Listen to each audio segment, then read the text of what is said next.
ఎందుకంటే మీకు ఎందుకు ఇక్కడే ఉండాలంటే మీకు అందుబాటులో ఉంటుంది, ఇక్కడ సిటీ మధ్యలో ఉండాలి, మీరు రావడానికి బాగుంటుంది. నాకు ఇందాక నుంచి నా పరిస్థితి ఎలా ఉంది అంటే,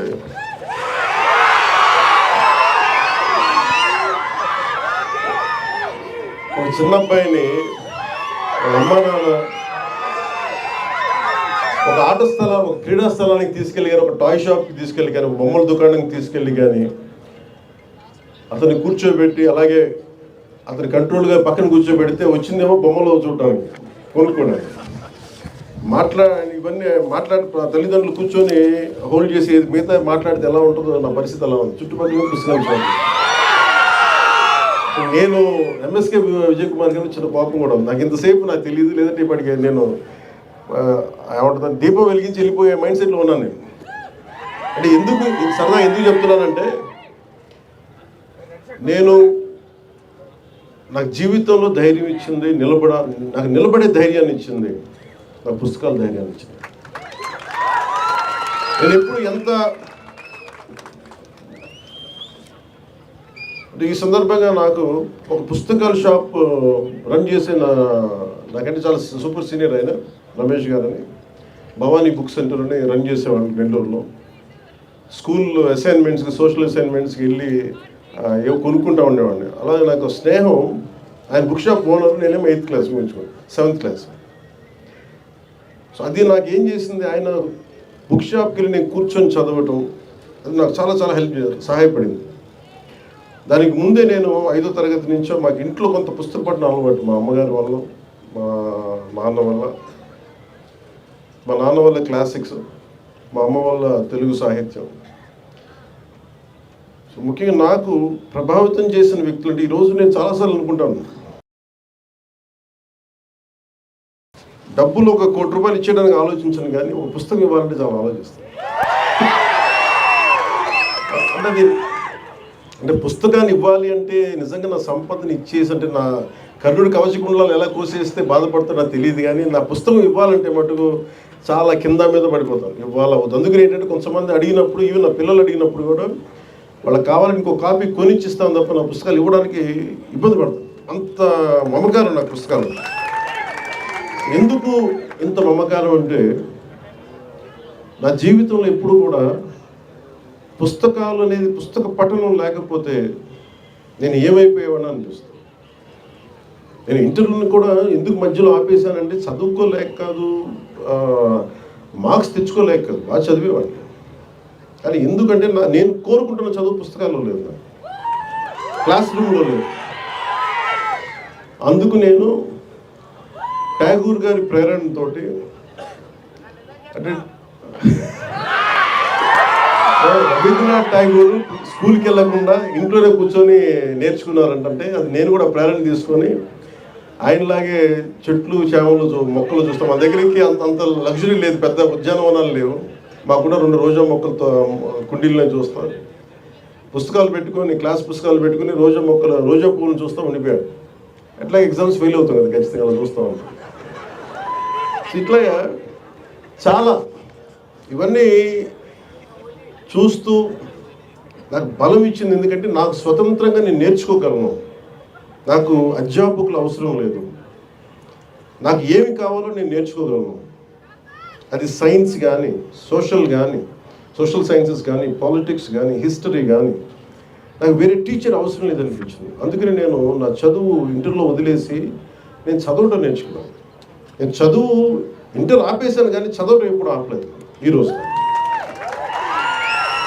ఓడిపోయినా ఎందుకు శక్తి ఉంటుంది, ఓటమిలో కూడా ఎందుకు శక్తి ఉంటుందంటే, ఇందాక చెప్పాను కదా, books are the training weights of our mind అని.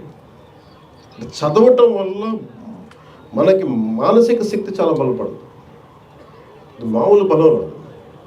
నేను చాలా సంపాదించాను అని అనుకున్నప్పుడు నాకు నిజంగా సినిమాలు గొప్ప విజయం సాధించడం నాకు ఎప్పుడు ఆనందం కలదు. మా వదిన కానీ, మా అన్నయ్య దగ్గరికి వెళ్ళిన, అంటే నాకు ఈ బుక్ ఫెయిర్కి రాగానే నాకు ఎక్కడో మద్రాసులో ఇప్పుడు చెన్నైలో ఒక తెలుగు ఇట్లాగే బుక్ ఫెయిర్కి వెళ్ళేవాడిని. అక్కడ బుక్ ఫెయిర్ జరిగేది, తెలుగు సెక్షన్ కూడా ఉంది. అందులో రకరకాల పుస్తకాలు. అప్పుడు నేను కొన్నది మొదటిది దేవరకొండ బాలగంగాధర తిలక్ అమృతం కురిసిన. అలాగే మార్క్ ట్వైన్ అనువాద ప్రచురణ, ఇవన్నీ కొనుక్కొని ఇంటికి. అలాగే నండూరు రామ్మోహన్ రావు గారి విశ్వదర్శనం, ఇవన్నీ మనకి ఇంటికి వచ్చి ఎప్పుడు ఓపెన్ చేయాలి అవి, ఆ కొత్త పుస్తకాల వాసన అది మర్చిపోలేము.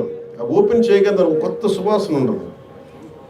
అంటే వర్షం చినుకు పడ్డప్పుడు ఎండిపోయిన నేలకి మట్టి వాసన ఎలా ఉంటుందో, ఒక కొత్త పుస్తకాన్ని తీస్తే ఆ వాసన అది తాగు ఎంత మొత్తుగా ఉంటుందో ఒక పుస్తక ప్రియుడికి తెలుసు దాని భావం. అలాగా ఆ రోజు అంటే నేను ఎందుకు నన్ను ఈరోజు పాలిటిక్స్లో కూర్చోబెట్టి నాకు ఎందుకు ఇంత బలం ఇచ్చినాయి అంటే, మన ఈ మధ్యన మన్యం ప్రాంతంలో కూడా వెళ్ళగలిగి ఎందుకు అర్థం చేసుకోగలనంటే, ఎందుకు నడవగలనంటే, ఎప్పుడో కేశవరెడ్డి రచించిన అతడు అడవిని జయించాడు.